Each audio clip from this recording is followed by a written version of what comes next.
Hello, beautiful people. So today I'm doing a special podcast today with my friends at Surfers Healing. So Surfers Healing is for kids with autism. And I feel like kids with autism and adults, teenagers, they're incredible. They're the most magical people. They're absolutely amazing. So this one I'm doing, this is like a podcast for charity with Podcasthon. I've been really lucky to be invited to Podcastathon, doing these episodes. So all the podcasters around the world are getting together for charity. So it's really nice. So this one is for my friends at Surfers Healing, which is they've been doing it in America, we've been doing it in New Zealand, and we just take the kids out surfing and they love it. Most of them, some of them are like, this is, crazy. But yeah, some just won't get off the surfboards. Basically, we have these big, strong guys that they put life jackets on the kids, and they take out these big surfboards, and take these kids with autism surfing. So it's super awesome. But there's so many different perspectives on autism. I just find them very spiritual beings. I've seen so many things happen, but obviously take it or leave it, because I don't want to offend anybody, because, sometimes parents that have these beautiful special needs kids, they feel like they're not really understood. Nobody understands them. So I don't want to, offend anybody, but I just thought I would search up, what others have thought about, like the spiritual kind of meaning of autism. Not saying it's true, but it's just like for me, when I tune into it, I just see they're so multidimensional. They're so amazing. They're so like connected to source. They're just like these higher frequency beings. And same with, a lot of people that have ADD, ADHD, they're just on such high frequencies that they just move in a different way. And sometimes they don't resonate with the frequencies of the earth game, because earth is quite a lower frequency. It's a really dense energy. So there's new beings, these new, it's like new evolutions, new species of humans come in, and they shift the whole frequency of earth. So I just thought I would just talk about a few little things that I kind of read. So when I encounter a parent or guardian taking care of someone with special needs, I'm in complete awe of their dedication and love. So some people have said, like, when you come in, I've said the same thing. You create a soul plan before you come in. So we're all these incredible, amazing souls, totally onto it, totally can manifest anything, anytime, easily. But we come into these different realities and create different experiences for us to evolve, expand, grow, learn, discover, experience. So sometimes a soul plan could be entering, like you come in and it's like people call it a soul contract. I just always say soul plan, because then it's less formal. But you come in to incarnate as a family that contributes to raising the earth's vibrations, to unconditional love. Because sometimes, when you have people have a special needs child, it's just a different kind of love, like a different kind of way of living. You have to have unconditional love, because it's not easy. It's like there's just so many extra things that these parents, caregivers have to do for these special, beautiful children and other teens and adults. But they have to do things differently. So sometimes it creates such an unconditional love on earth, because you just can't do it how what we would call normal society does it. And not, it's not normal. What we have been doing is we haven't been showing unconditional love. So these kids with autism and ADHD and all of these others are showing us, teaching us unconditional love. So I was reading, it said the concept of an autism soul contract suggests that autistic individuals are highly evolved souls who consciously choose their neurotype before birth to serve as catalysts for growth, compassion, and unconditional love. So these contracts often aim to break down societal, emotional, and mental barriers, so fostering deeper connections and challenging traditional perceptions of reality. And I love this. Obviously, take it or leave it.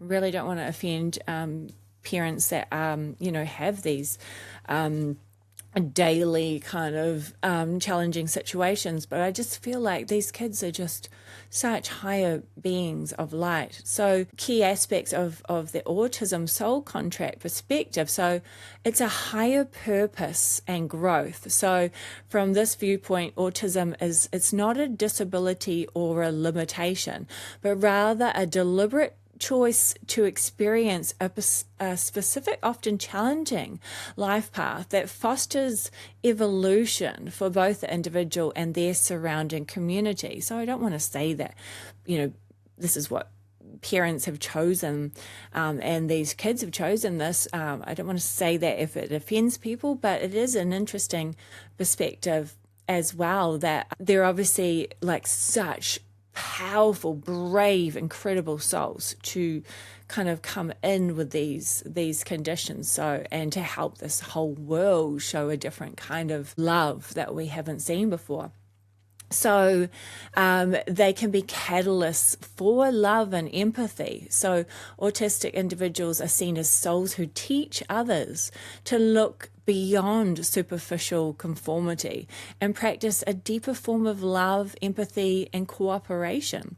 So unique perspective and connection. So these souls are often described as having a unique, profound, or heart-based perception of the world. So sometimes experiencing a deeper, more direct connection to spiritual or energetic dimensions. And I do feel like that when I've seen them.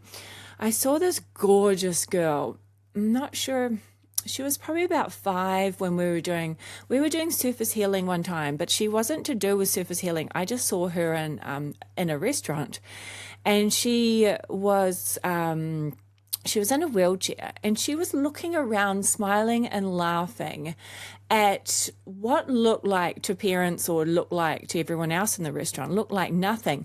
But there was these orbs, these incredible orbs, and they were higher beings of light, and there were star seeds, and there was all these guides that were communicating with this beautiful special needs and autistic girl. And it was the most magical, I don't know if you say the word profound, just this most incredible thing that I have ever seen. This girl that looked like she was nonverbal, she couldn't walk, but she was powerful. She was amazing. She just was such a higher being of light, like so intelligent, like her normal body in the higher realms was strong, powerful, but she just kind of created this different, I hate to say limiting, because it wasn't limiting for the soul. It was so amazing to not be able to walk, to not be able to talk. I know it sounds crazy and I don't want to offend anyone, but honestly,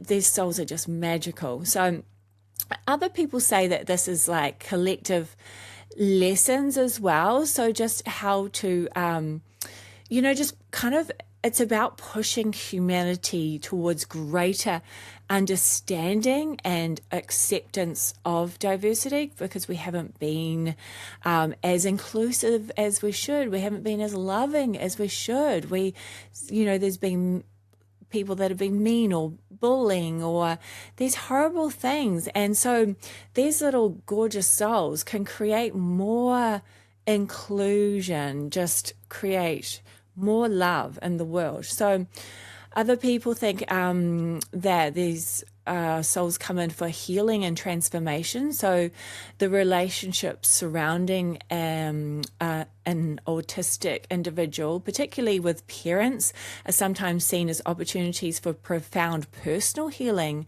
as well. So it can trigger a release of old wounds and traumas. So these kids can really help, so obviously these viewpoints represent spiritual, metaphysical perspectives on autism, and they don't replace the scientific, medical, or psychological understandings of the condition. But I just wanted to bring this in because I've just seen these souls are just so much more than what people have thought before. So across different cultures, belief systems, various non-scientific interpretations of autism exist. So, a lot of people, when I was researching this, a lot of people believe autistic children or adults are very advanced old souls. So some, that actually makes me emotional because that must really resonate, that these people are very advanced souls. So they've chosen to experience life with this condition to stimulate, some people call it spiritual growth, but just growth and evolution for humanity, in themselves and in their families. So some individuals really possess, like these kids and adults, they possess really heightened intuition. So it's a real heightened intuition. So that's why sometimes it may look like they're super sensitive, but they're just really heightened and tuned into everything that's going on. And everybody that is having an awakening will start to feel it more and more. Everything's more heightened, and you can feel really highly sensitive. So a lot of these kids with autism, special needs, they have telepathy. That's how they connect. That's how they connect with their parents, their family, with their guides. So even if they're not verbal, they can still connect. So, if you ever have friends, family, or children with autism, parents already know they understand their child, and their child might not even be able to talk, but they just know what they need because it's almost like a resonant frequency. They're just sharing telepathically and in other ways. So yeah, it's a really high spiritual kind of development with these kids. So we really need to show so much more love and care, because they're living in kind of two worlds as well. They're living in higher realms, and they're trying to kind of connect with the earth frequency, and it can be really overwhelming for them because they're really resonating on a higher frequency, and then they're down in the earth frequency at the same time, and it's just chaotic, and they're kind of, having to balance. So they're very, a lot believe they're very autistic children, and a lot of special needs children are very connected to higher realms, very connected to the spiritual realm. And then they're connected in a different way to the physical world that they live in. So that's why sometimes they might have trouble communicating their needs, because they're living on like a higher plane of existence. And they're like, what is going on in this lower reality. So the parents, just shout out to the parents of autistic children. They are amazing, honestly. Parents, caregivers, honestly, you guys freaking superheroes, because the dedication you have to put in, the time, the love, the unconditional love that you have to put in is amazing. And I think what I love about Surfers Healing, taking the kids surfing, is the parents are like they're like, thank you. Thank you. The guys do this. I can't say I do it. I just go and hang out. All these guys and girls organize it all. But the parents are just like, thank you for like even just clapping for the kids, for cheering the kids on, for just making it all about them, because sometimes the world just doesn't understand it, and they'll look at them like they're weird or there's something wrong with them, and the parents are exhausted, and the kids don't get the recognition that they deserve, and the parents don't. So that's what I think is so beautiful about these types of days that we have with the surface healing and other things that people do around the world, is just about shouting out, giving the love, giving the kindness, just that understanding of, everyone's going through stuff, and just give them a break, give them, a smile, give them a helping hand whenever you can. I just think they're such genuine, amazing, incredible people. So it must make the parents more amazing as well as souls. They must become more empathic, telepathic, because they must be higher beings of light on a high soul level as well. So I just think they're all magical people, honestly, and we just have to really, really give each other a break, and just show a bit more love and kindness and peace. So imagine, you guys might one day, have these beautiful kids in your life, and and just show your love and respect. So thank you guys so much, honestly, for joining me. So that was, I'm not sure your thoughts. I hope I don't want to offend anyone, because I know that I said one time to a parent, I was trying to be really nice, and I was trying to be really inclusive, and I was like, so many of us, we feel like, we've got ADHD or autism happening now. And she was kind of offended, because it was like, well, everybody's gonna say that they've got it now, and not really understand what these parents with the kids that have really got challenges. It was like, it felt a little bit disrespectful of like, no, not everybody has it. Some have really got it a lot more. It's a lot more challenging for them. But so I don't want to offend any parents. I just want to shout out to them, give them that love and that light and that compassion, that they deserve just the good vibes. And shout out to the kids. And so, shout out to Podcasthon for creating this. It's for charity, so we're just basically shouting out to our favorite charities at the moment, and just having fun with it, and just sending peace, love, and good vibes into the world. So thank you guys for joining me. You are the best, and I will see you guys really soon. Love you. Bye for now.